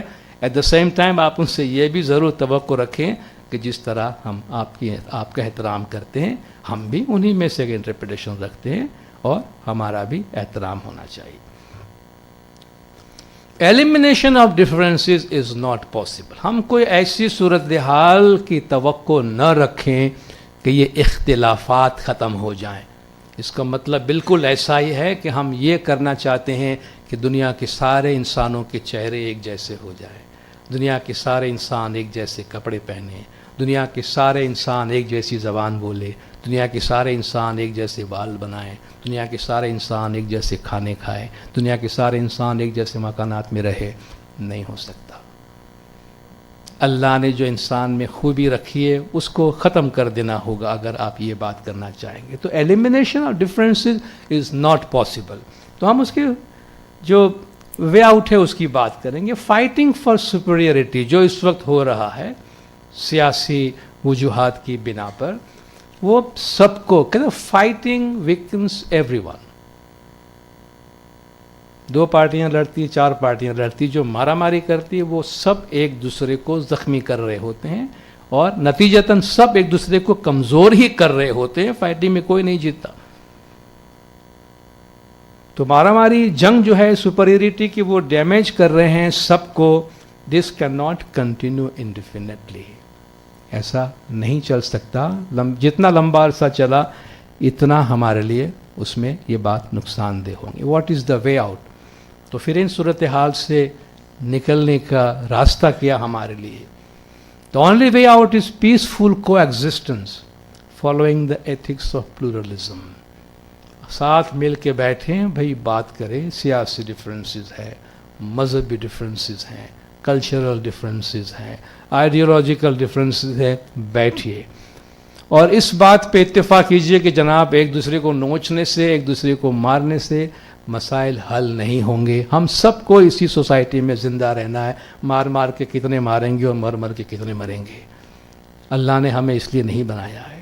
اس کا جو اور بیٹر پہلو ہے اس کو سامنے لائیے اور ہم یہ دیکھیں کہ ہمارے ان تمام اختلافات کے باوجود ہم کس طریقے سے سوسائٹی کے اندر پیار و محبت سے رہ سکتے ہیں. قرآنک فارمولا جو اللہ نے ہمیں دیا ہے کہ قرآن نے پیپل آف دا بک, اہل الکتاب کو دعوت دی کہ آؤ ہم جو کامن گراؤنڈ ہے اس پہ جمع ہوتے ہیں. ہمارے اور تمہارے درمیان جو کامن چیز ہے اس پہ جمع ہو کر ہم بات کرتے ہیں تاکہ ہمارے لیے نیگوشیشن کی ایک راہ نکل آتی ہے. Concentrate on common values rather than on differences. ہمارے اور آپ میں اختلافات کیا ہے اس کو چھوڑیے, ہمارے اور آپ میں مشترکہ چیزیں کیا ہے. آپ بھی امن میں رہنا چاہتے تو ہم بھی امن میں رہنا چاہتے. یہ بڑی پاورفل چیز ہے. تو آئیے نا ہم اس پہ بات کرتے ہیں. تو بہت سی کامن ویلیوز ہیں, ان پہ بات ہو سکتی ہے جو ہمیں بہت سالڈ بیس اور سالڈ فاؤنڈیشن پرووائڈ کرتا ہے. What is needed is tolerance and acceptance. برداشت کریں, قبول کریں. لوگوں کا مختلف ہونا, الگ ہونا بری بات نہیں, ان کو ایکسیپٹ کریں. Active peace, not just passive peace. خاموشی سے بیٹھے ہیں وہ نہیں, ہاتھ بڑھائیں, بات چیت کرے, ڈائلاگ کرے, لین دین کا رشتہ ہو, آنے جانے کا رشتہ ہو, تاکہ جس طرح آپ دیکھ دیں 2 دشمن ممالک کے درمیان بھی ایک ہاٹ لائن ہوتا ہے. خدا نے خواستہ کبھی کوئی بہت زیادہ کشیدگی پیدا ہو جاتی ہے تو وہ کی پوزیشن کے لوگ ہوتے ہیں ایک دوسرے سے بات کرتے ہیں. اگر بات چیت نہیں ہوگی بالکل تو اٹ کین فلیئر اپ, کچھ بھی ہو سکتا ہے. تو جی کہاں سے کیا بات نکلی, امیڈیٹلی جب وہ بات چیت کرتے ہیں تو ٹینشن ڈیفیوز ہوتا ہے. تو صرف ایکٹیو, صرف جو پیسیو پیس ہے یا ایکسیپٹنس ہے وہ کافی نہیں ہے. Religious and cultural freedom for all, freedom of practice and expression, یہ ہر سوسائٹی کے اندر بنیادی حقوق کے طور پر ان کا ہونا ضروری ہے تاکہ ہم یہ جو ایک دوسرے سے نفرت کی جال میں پھنسے ہوئے ہیں اس سے ہم باہر نکل سکیں. یہ وہ آیت ہے جس کا میں حوالہ دے رہا تھا. قل یا اہل الکتاب تعالوا الی کلمۃ سواء بیننا و بینکم. اے اہل کتاب آؤ, مسلمان دعوت دیتا ہے ان کو, اے اہل کتاب یہود و نصارہ آؤ, ہم اس پر بات کریں جو تمہارے اور ہمارے درمیان مشترک ہے, کامن ہے, کہ ہم اللہ کے سوا کسی اور کی عبادت نہیں کریں گے, اس کے ساتھ کسی کو شریک نہیں کریں گے اور ایک دوسرے کو خدا نہیں بنائیں گے اللہ کے علاوہ. فَإِن تَوَلَّوْا, پھر اگر وہ چلے جاتے ہیں فَقُولُوا أَشْهَدُ قُلُوا اشْهَدُوا بِأَنَّنَا مُسْلِمُونَ, کیا پھر آپ کہیں کہ بھئی ہم مسلمان ہیں, لیکن کامن گراؤنڈ پہ بات کرنے کی کوشش کریں. کامن گراؤنڈ ہمیشہ نکل آتا ہے. اس کتاب پر بیس یہ 3 آپشنز جو ہے اسکالرس آج جو مسلمانوں کو مسائل درپیش ہے وہ اپنے پریزنٹ کانٹیکس میں پریزنٹ سوسائٹیز کے اندر کس طرح اپنے آپ کو ایڈجسٹ کر سکے، چونکہ مسلمان صرف مسلم ممالک میں نہیں رہتے ہیں، غیر مسلم ممالک میں رہ رہے ہیں، بڑی تعداد میں رہ رہے ہیں، جہاں وہ اپنے آپ کو ایسرٹ کرنے کی کوشش کر رہے ہیں اور جہاں وہ اپنے اسلامی نہ صرف اقدار پہ بلکہ اسلام کے جو ان کے نزدیک ان کے قوانین، ان کے انٹرپریٹیشن، پرسنل لاز، وہ سب ان ممالک میں پریکٹس کرنا چاہتے ہیں، غالباً جہاں کے لا آف دا لینڈ ان کو اس بات کی اجازت نہیں دیتے، جن کی وجہ سے ان کو وہاں ٹینشن اور مسائل کا سامنا کرنا پڑ رہا ہے۔ تو وہ 3 آپشنز جو ہے وہ اس میں بتا رہے ہیں کہ آج کے مسلمانوں کے لیے کیا ہو سکتا ہے۔ Intra cultural pluralism, classical school developed in Arab culture, how far they are relevant in non Arab context. اب یہ سوال ہونا بہت ضروری ہے کہ آپ جن اسکولس آف تھاٹ پہ آپ چل رہے ہیں، دنیا کے مسلمان جن اسکولس آف تھاٹ کی پیروی کر رہے ہیں، کہاں یہ تقریباً 1000 سال پہلے ڈیولپ ہوا ہے، عرب کلچر میں ڈیولپ ہوا ہے، اس کلچر پہ بیسڈ آپ کو نارمس بتائے گئے ہیں۔ آج آپ ریڈیکلی آلٹرڈ سوسائٹی میں رہ رہے ہیں اور آپ ڈفرینٹ انوائرمنٹ میں رہ رہے ہیں جہاں کی جو dominant culture, language, rules, regulation, laws آپ کے نہیں ہے۔ آپ کو ان میں اپنے آپ کو ایڈجسٹ کرنے کے لیے ان کو ری انٹرپریٹ کرنے کی ضرورت ہے۔ Number 2، Muslims living in non Muslim land, یہ ٹریڈیشنل الفاظ ہیں۔ مسلمانوں نے شروع سے دنیا کو 2 حصوں میں تقسیم کر رکھا ہے، دار الحرب اور دار الاسلام۔ جہاں سب مسلمان رہتے ہیں، مسلمان حکومت ہے، تو دار الاسلام ہے، باقی سب دشمن ہے، وہ ہمارے ساتھ عالم جنگ میں ہے، وہ دار الحرب، دشمنوں کی دنیا میں۔ اب یہ ڈیفینیشن آج کے حساب سے بڑی مشکل ہو جاتی ہے کہ آپ اس ملک میں جہاں جس ملک نے آپ کو ویلکم کیا ہے، آپ کو سٹیزن شپ دی ہے، آپ کو زندگی دے رہی ہے، آپ کی روزی کے ذرائع فراہم کر رہے ہیں، آپ کو اسکولس دے رہے ہیں، آپ کو تعلیمات دے رہے ہیں، آپ کو سوشل سیکیورٹی فراہم کر رہی ہیں، وہ پھر بھی دارالحرب ہے، پھر بھی وہ آپ کے لیے دشمن ملک ہے۔ یار اس مینٹلٹی کے ساتھ آپ کسی کنٹری کے سٹیزن کیسے بن سکتے ہیں؟ ظاہر ہے وہ کنٹری خود بھی آپ کے بارے میں سوچے گا یہ کیسے لوگ ہیں کہ اتنا کچھ ان کو سہارا دینے اور ان کو اتنا آگے لانے کے بعد بھی ہم کو دشمنوں کی لسٹ میں یہ لوگ رکھ رہے ہیں، ہمیں ایکسیپٹ نہیں کر رہے، ہم نے تو ان کو ایکسیپٹ کر لیا۔ تو یہ کلاسیکل ڈیفینیشن جو ہے، مسلم جو نان مسلم لینڈ میں رہ رہے ہیں، essentially exam from normative legal principles applied to Muslim in the Muslim land, کا کم سے کم یہ کہہ سکتے ہیں کہ اگر وہ دارالحرب میں ہے تو مسلم کنٹری میں آپ کے رولس اینڈ ریگولیشنس ہے وہ ان پہ اپلیکیبل ہی نہیں ہونا چاہیے، چونکہ وہ مسلم کنٹری میں نہیں رہ رہے ہیں، انہیں وہی رولس ریگولیشن میں چلنا چاہیے جن کنٹریز میں وہ رہ رہے ہیں۔ اور آپ دیکھ رہے ہیں وہاں جب ایسی کوئی صورتحال ہوتی ہے کہ میرا خاص طریقے کا لباس ہے، کچھ اوڑھنا پہننا ہے، اگر اس سوسائٹی کے میجورٹی کو اس پہ ایک آبجیکشن ہوتا ہے کہ بھئی آپ کے اس لباس سے ہمارے ہاں تناؤ پیدا ہو سکتا ہے، ہمارے ہاں سیکیورٹی کے ایشوز ہو سکتے ہیں، تو پلیز آپ اس کو نہ پہنیں، اگر آپ نہیں مانتے تو ہمیں قانون بنانا پڑے گا۔ ہم ریئیکٹ کرتے جی ہماری مذہب کی بنیاد ہلا دی گئی ہے اور نہ معلوم کیا سے کیا کر دیا گیا۔ بھئی دیکھیے یہ آپ کا ملک نہیں ہے، یہاں آپ کے لا نہیں چلتے ہیں، تو بڑا ٹینشن بنتا ہے مسلمانوں کے لیے کہ بھئی کس طریقے سے اس کو انٹرپریٹ کرے۔ تیسری بات یہ کہیں گے، a focus on broad principles of Islam, اسلام کے جو وسیع بنیاد ہے اس پہ آپ کانسنٹریٹ کریں، and discard much of the legal tradition via examining the convergence between the socio legal principle shared by the Muslims and their host societies.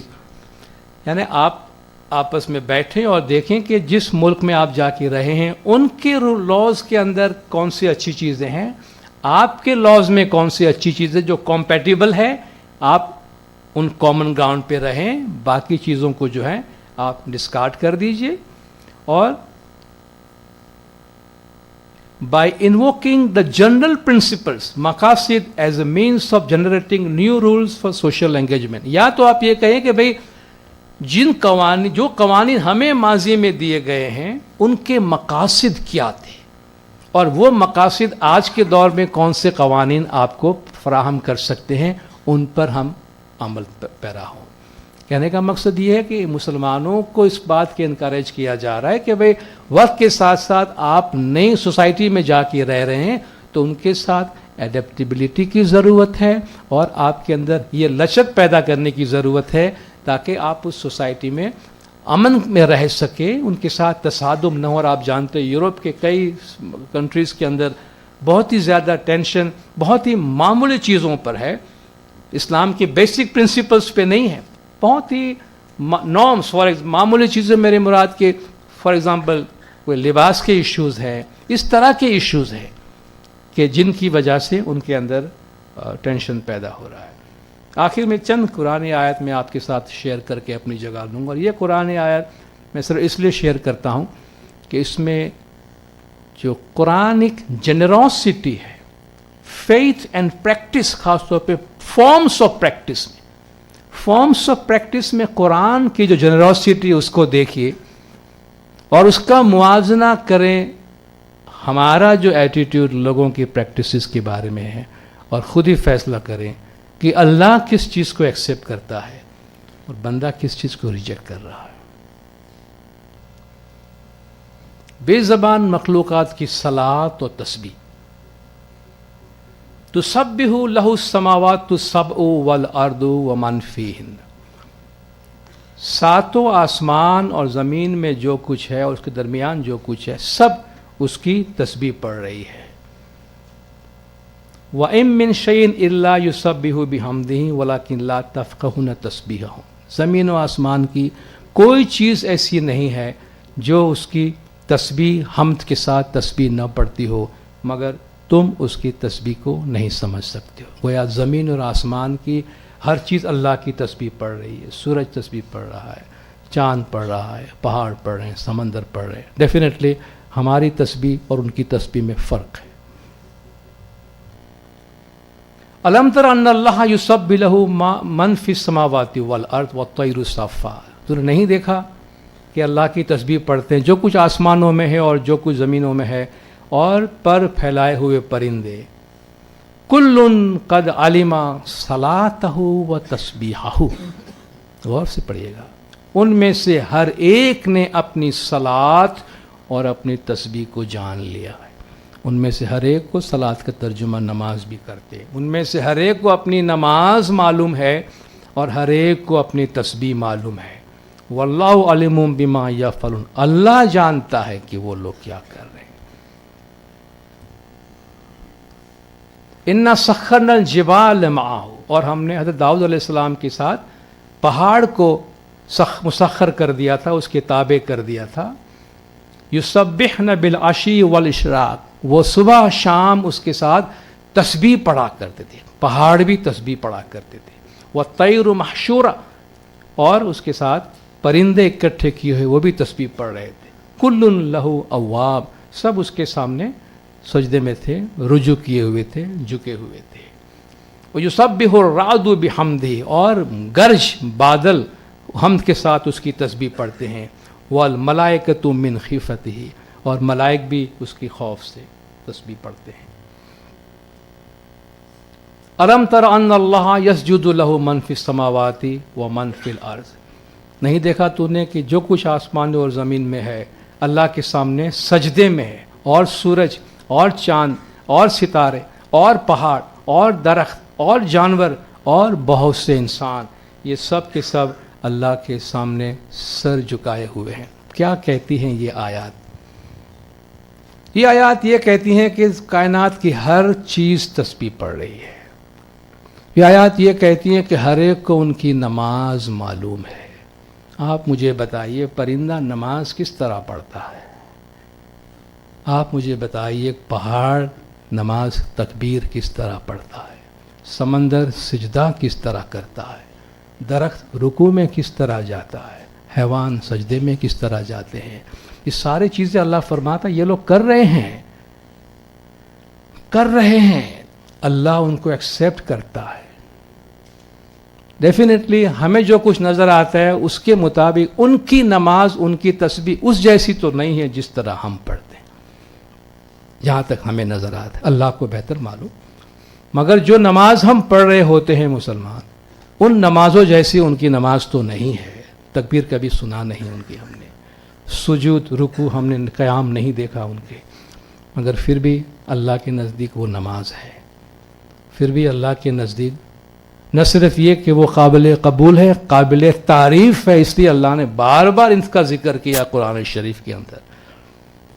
ہم ایک مسلمان دوسرے مسلمان کی نماز کو نماز ماننے کو تیار نہیں ہے، ایک مسلمان دوسرے مسلمان کے کلمہ کو کلمہ ماننے کو تیار نہیں، یا کلمہ پڑھنے کا حق تسلیم کرنے کو تیار نہیں ہے، ایک مسلمان دوسرے مسلمان کی عبادت کو عبادت ماننے کو تیار نہیں، تسبیح کو تسبیح ماننے کو تیار نہیں۔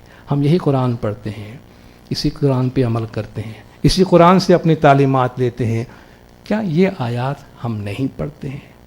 جب اللہ جانوروں کی اور بے جان چیزوں کی نماز اور تسبیح قبول کرتا ہے تو ہم کون ہوتے ہیں کہ ہم کسی کی نماز اور تسبیح پہ ججمنٹ دے کے ہم قبول نہیں کرتے اس کو؟ اور اگر ہم قبول نہیں بھی کرتے ہیں تو کیا فرق پڑتا ہے؟ اللہ تو قبول کرتا ہے۔ بہت بہت شکریہ۔